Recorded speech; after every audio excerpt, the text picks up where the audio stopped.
Welcome back, everyone. I am Dylan. This is All You Can Board, and today I'm doing another Games Leaving My Shelf video. So we're getting rid of 9 games today, and I decided I was going to be a little bit more critical, because honestly it comes down to the fact that we get a lot of games, whether it's because we get sent them from publishers or when we buy games, we don't just, me and Carlo usually don't just buy like one game. Most times we're getting like a board game order where either jointly or something we're each getting like 8 games, sometimes, who knows. This shelf fills up way too fast. I have games on the floor here. I've got games in the corner, and there's games on the shelf on the bottom you never even see. I needed to clear some space, or I had to buy more shelving. And ultimately, I think that I want to be a little bit harder on myself to say, are these games getting played?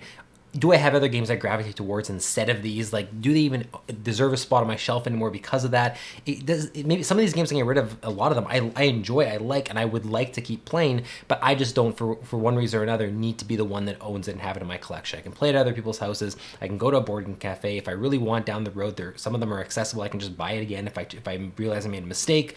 I have to be a little more critical with some of these, so I've decided that I'm getting rid of these 9 games. We're going to go over each one. I'm going to tell you the reasons why I'm getting rid of it, my time and my experience with the game, and for some of them, most of them, I'll try to give you a alternative and a reason. Again, another game you can look at instead of this one if you are also in the same camp as me, or other ones I've personally decided to play instead of some of these titles. So let's jump in. No more talk. We'll kick things off with the first one I'm getting rid of, and that is Boss Monster. So Boss Monster is a game I got a long time ago. This is one of my earlier games I got in my collection, and ultimately the reason it's leaving is just because I have not played this game in a long time, and one of the things that drew me to Boss Monster the most was the 8-bit style and old retro video game style of theme. I grew up with video games on Super Nintendo and PlayStation, so obviously this is more like the 8-bit and 16-bit graphics, so it's more like Nintendo, Super Nintendo era, Sega Genesis if you were a Sega fan, and the problem now is that if I'm really just wanting to sit down and enjoy that theme, I would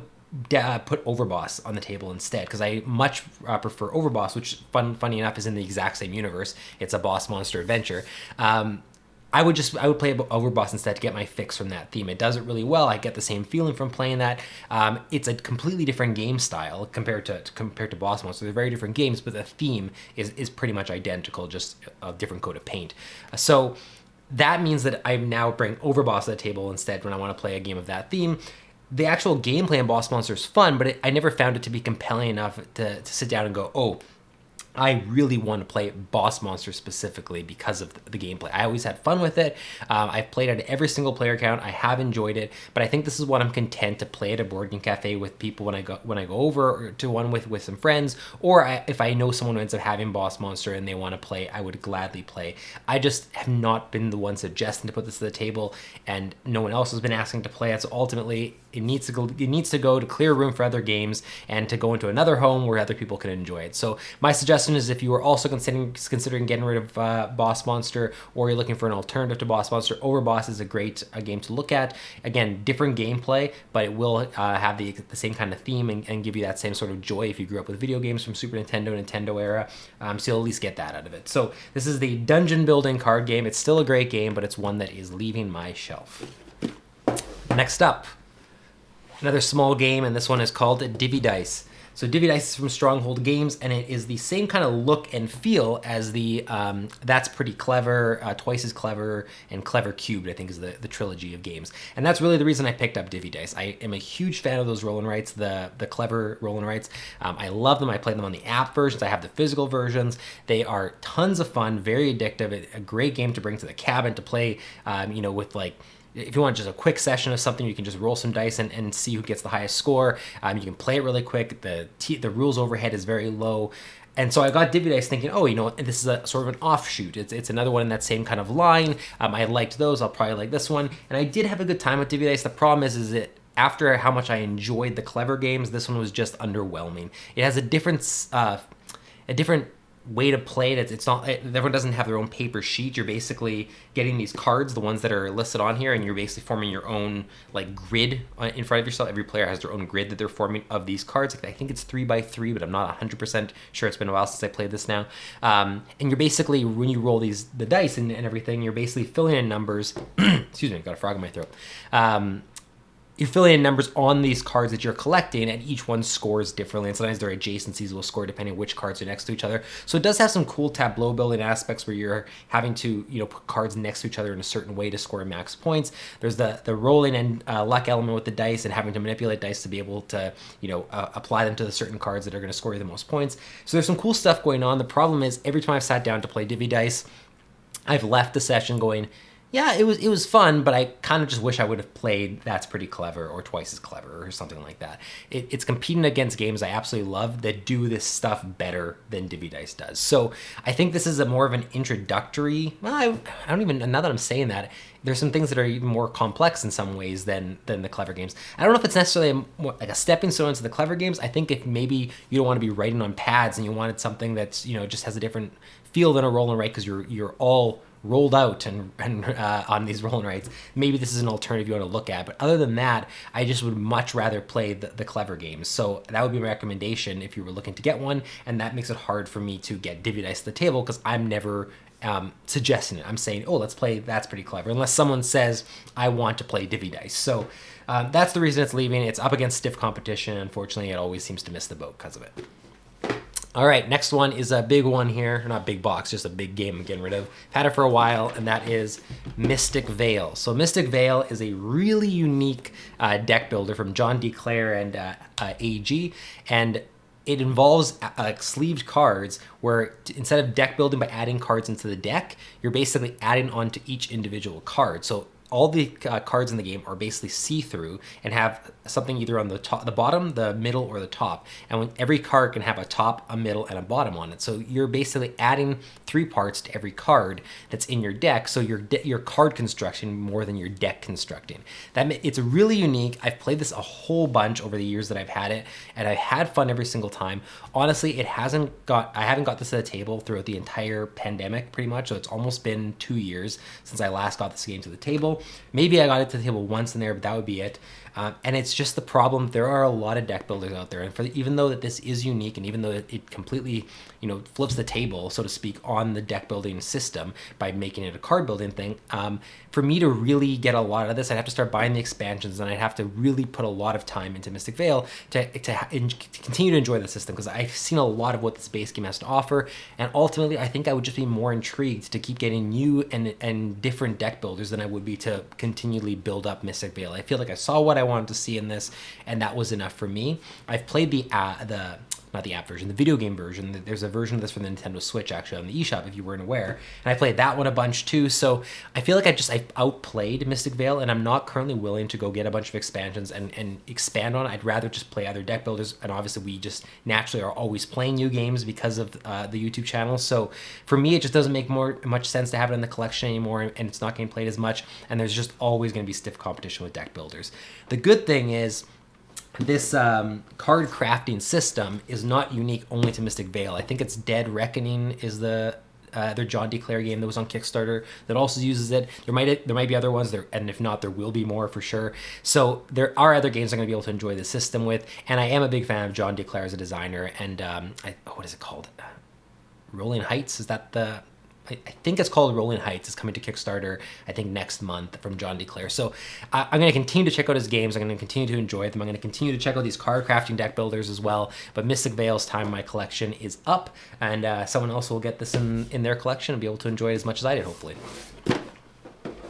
All right, the next one, I'm going to preface by saying this is the only game I'm getting rid of, and the only game I've gotten rid of so far that I have not played. But don't judge me too much. There's reasons I'm still getting rid of it and haven't played it. So let's get into that. This one is called Notre Dame. This is from Stefan Feld. I got this because I'm obviously a huge Castles of Burgundy fan. It's one of my favorite games of all time. That's a Stefan Feld game. It has a very similar box and kind of feel and look. So I've always been intrigued by Stefan Feld games when new ones come out, or old ones that I haven't visited. I picked this up at a local store when it was on sale because I thought, hey, like here's one from Stefan Feld that I've heard some good things about. I haven't checked it out, so I bought it. It's been in my collection now for 2 years, and I haven't played it once. The problem is that a pandemic hit, obviously, and even though it has a 2-player mode, it's really a 3 to 5 player game. The 2-player mode, you have to make some concessions and alter some things. The way to experience this game is 3 to 5, and I just for a long time wasn't playing 3 to 5 player games very often because of the pandemic. And now the problem is with how many games I have in my collection that I want to play at 3 and 5. I don't even know when I would get Notre Dame to the table. I have Tidal Blades, for instance, is a game that I've played a bunch at 2 players, but because of the pandemic, and now I'm just really anticipating playing with 3 and 4. I'm going to choose that over Notre Dame. I'm going to choose Hallertau with multiplayers over Notre Dame. There's so many games, almost any game on my shelf that I got during the pandemic, I want to play over this. This was just one that I got without knowing that it was going to be so limited to play bigger groups for a while. So, and the fact that I'm often running campaign games for like Gloomhaven and things like that, my gaming time, I don't want to say is limited. I have a bunch, but it's always really hard to find time to get this game to the table. And ultimately, I thought, when am I realistically going to play this game? And if it's going to be in a year, I'm going to have to force it. Someone else deserves to have this in their collection and play it more than I do, because I'm just not. It was wrong time, wrong place, I guess, for me to get it. So that's the reason that a game from technically my shelf of shame is leaving my collection. I don't do this I've never done this before, and I don't plan to do this very often. But this is just one that I know is not going to get played anytime soon. So someone else is going to take it, hopefully enjoy it a whole bunch, and I'm going to try to not make the mistake again. I guess I shouldn't even call it a mistake. How was I supposed to know that we were going to be in lockdown for as long as we were? But I'm going to try to be a little bit more critical about the games I buy to make sure that they are going to get played, so I don't end up with shelf of shame games that, shelf of opportunity games that don't get played. So that's Notre Dame. All right, number 5. This is an interesting one. This is Mountains of Madness. This is a really funny, interesting game, and the coolest thing about it is that it is basically a party game that doesn't look like a party game. And why I say that is that I usually equate party games to when you can have 4+ people, usually more than 4, so usually 5 and up. You can have around the table and you're doing something and laughing, and it just feels like a lot of the game is less about whether you win and more about like the jokes and the fun had along the way or whatever. Mountains of Madness has more game and meat to it than any other party game that I can try to compare it to, but the twist on it is that you're getting these madness cards as your characters go up this mountain. So there's level 1, 2, and 3 madness cards. The madness cards are things you actually have to change about the way you interact with people at the table. So I don't know which ones are level 1, 2, and 3, but for instance, one might say that you have to turn your chair to face your back to everyone for as long as you have this madness.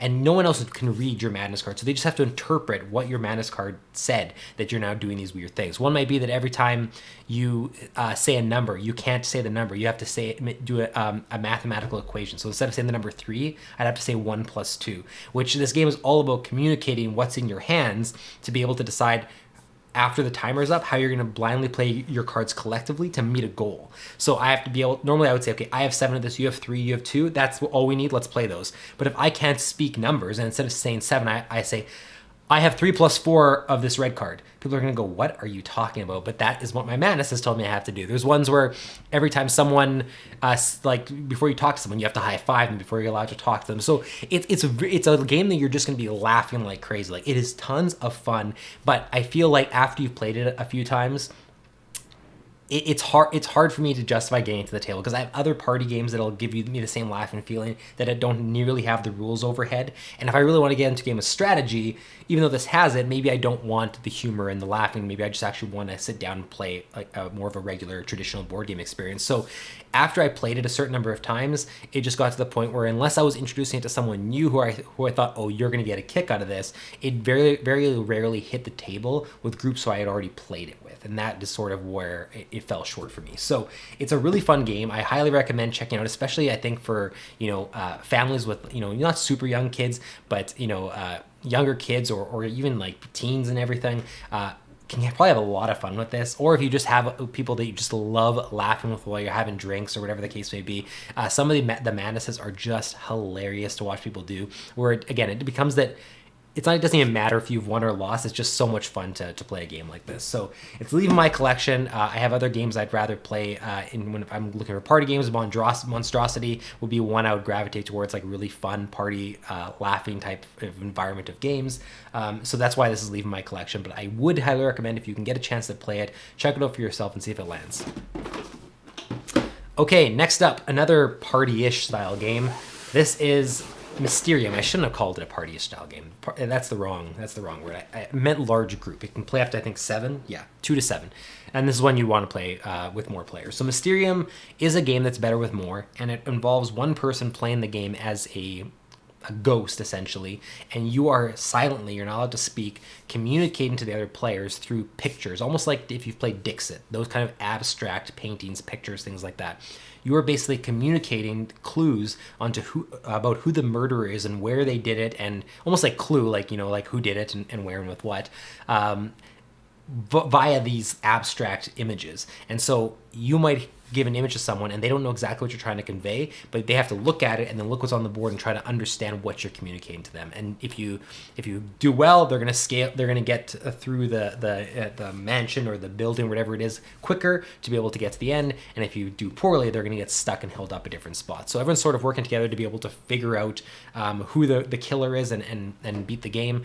But it's really fun to play the ghost. And the interesting thing with Mysterium is that every single time I have played, I have been the ghost because I'm constantly, every time I'm playing, introducing it to someone who either hasn't played in a while. And I find that to give someone the reins in a not one versus all, but where one person has a different experience than everyone else, to make someone be that one person if they're not comfortable with board games or new to this game or whatever, is a lot of pressure and can give a lot of anxiety to them. So often I'll take that role on. So I think I've been worn down by constantly playing the ghost, that I feel like I've seen the best part of this game so many times that I'm just not as interested to come back to it anymore. And honestly, when I get groups now of 7, for instance, which would normally be a great amount of players to play a game like this, there's just other games in my collection that I'd rather play. Like I think Citadels plays up to, I don't know if it's 7 or if it's 6, but Citadels is a great one. It's in my collection that I want to play. Deception is another one I'd love to play.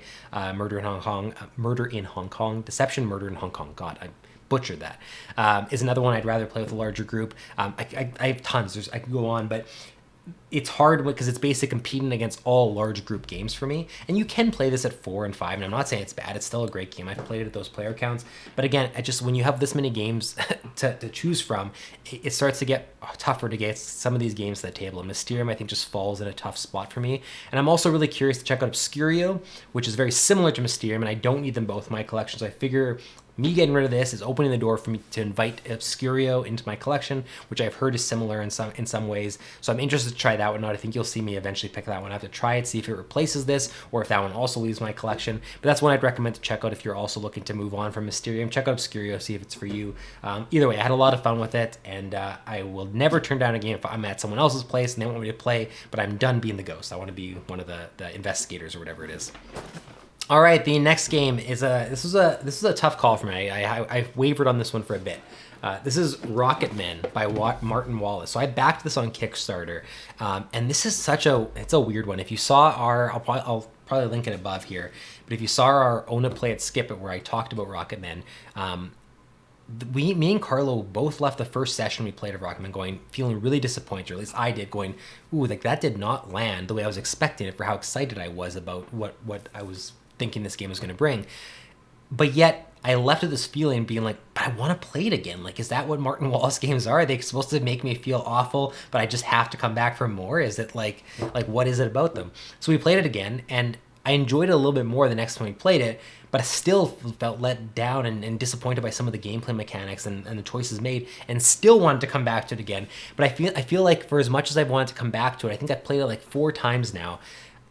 Every time I've come back to it, even though I want to, I never have a good enough experience when I do to justify being able to continue to put myself through this process. It is an interesting game. It has a lot of really cool things in terms of being a deck builder that has this board of Moon and Mars and Earth locations that you're trying to go to be able to make these voyages as best you can with this rocket ship. And there's a deck in the middle that is going to basically facilitate whether your rocket makes it as far as it needs to or not, but that's all luck-based.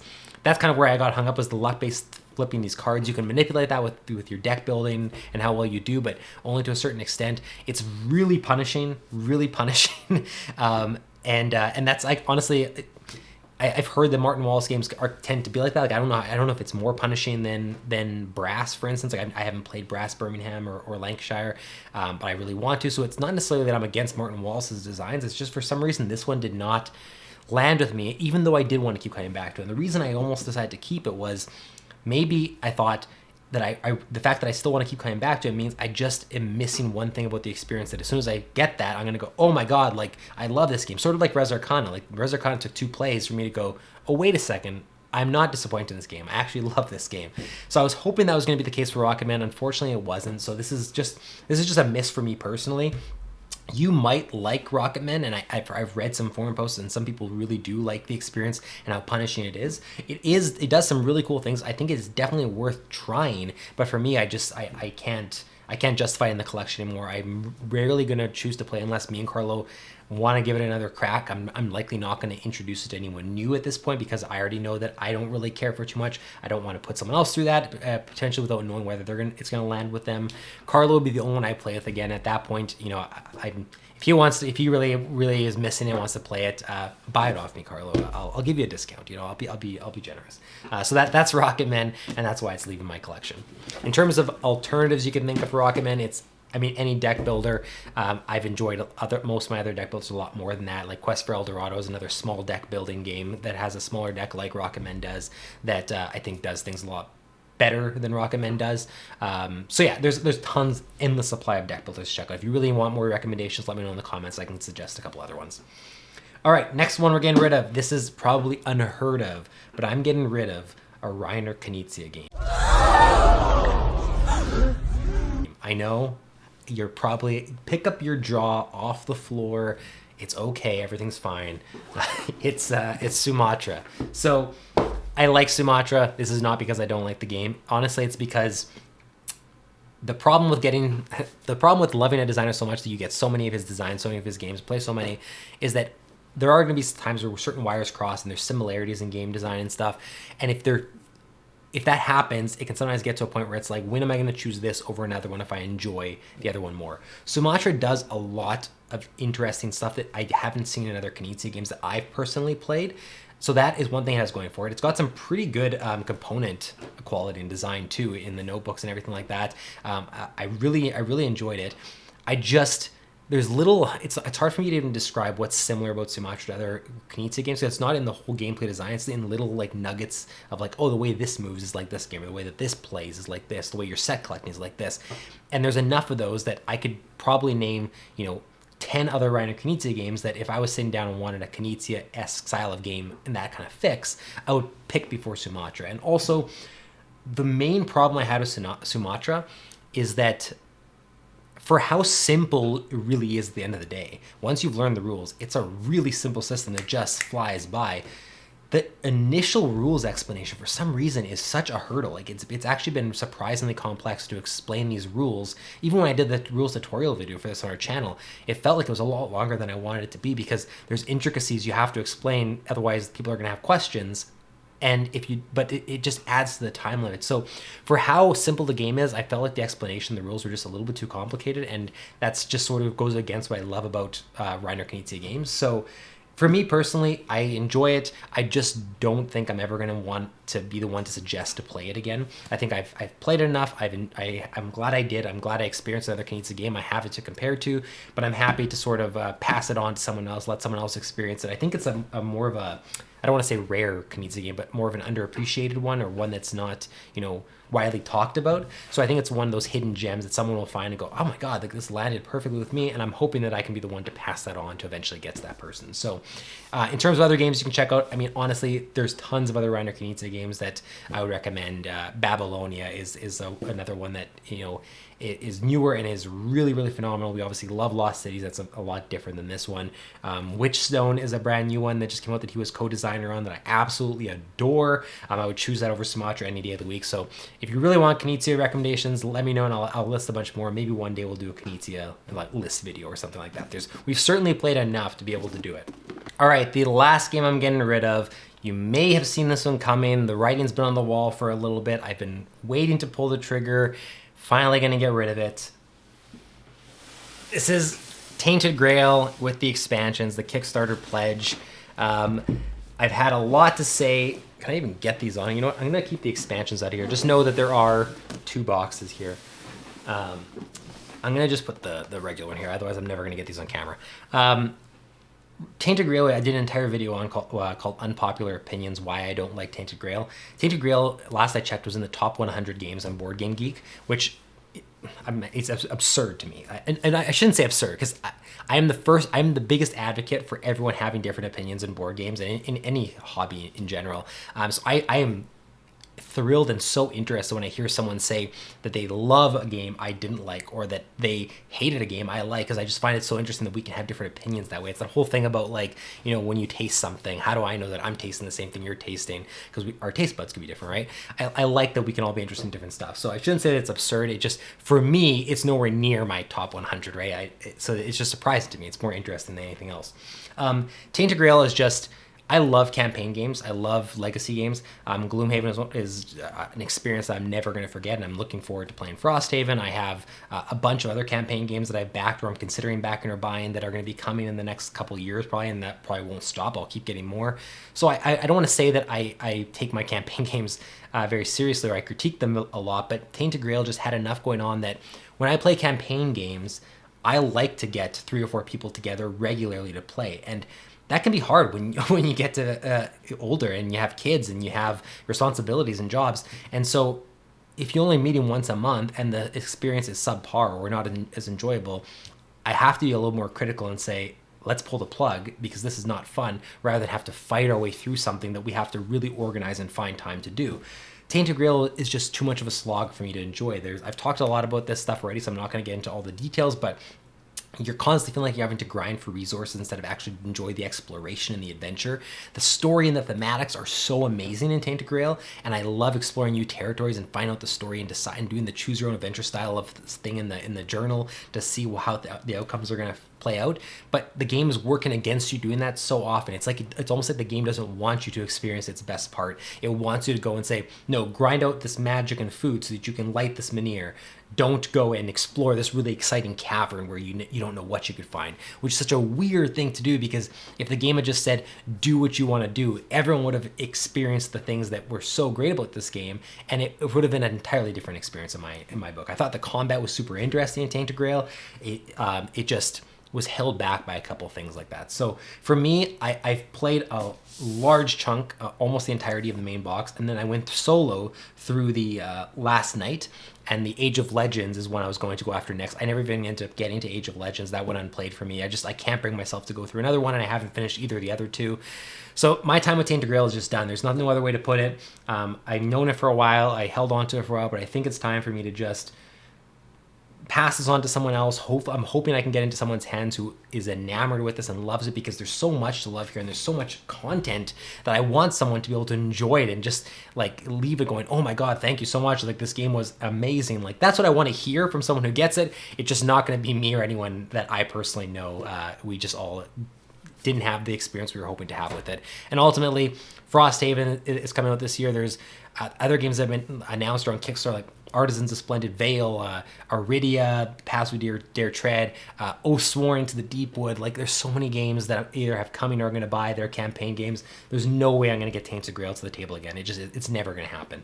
So it is time to move on. Tainted Grail's leaving my collection. I know that some of you might have some thoughts about that in the comments, or maybe you agree with me. I don't know. Let me know. But like I said, if you're into Tainted Grail, if you love it, I think that is great. And believe me, I am not one of those people that say, how could you possibly like this game? I am super interested. If you want to leave me a comment and tell me why you love Tainted Grail, I would be super pleased and interested to read that. I just am not one of the people who loves it. In fact, I don't like it. But that's okay. We can have different opinions. I think it's healthy, and we all should have different opinions about this stuff. So those are the games leaving my collection. I don't even know if that's off camera or whatever. Thank you so much for watching this video. Let me know, out of all these 9 games, which ones you are shocked that I'm getting rid of, which ones you're surprised I still had. How come I didn't get rid of it sooner? How come I bought it in the first place? If there's any games you see back here that you're saying, how come you haven't got rid of this yet? How come I could see this on your shelf and you're getting rid of these games before that? Let me know. I just love hearing you guys' comments on this. I probably will do another video. Well, I will do another video like this at some point in the future. I don't know how often I'm gonna do these. Carlo does them a little bit more than me. He gets rid of games a little bit quicker than I do, and I think is more critical. And I'm trying to be more critical with mine. So if that's the case, maybe you'll see this more than just the twice a year it's been now. I'd like to start doing this quarterly, maybe like 4 times a year or something. But who knows? Maybe I'll get enough games this year that every month I'll have to be clearing stuff off my shelf. I don't know. Those are the 9 games I'm getting rid of now. Thank you so much for watching. If you like this video, if you like our content, subscribe to the channel so you never miss a video. Otherwise, thanks for being here, and we'll see you next time.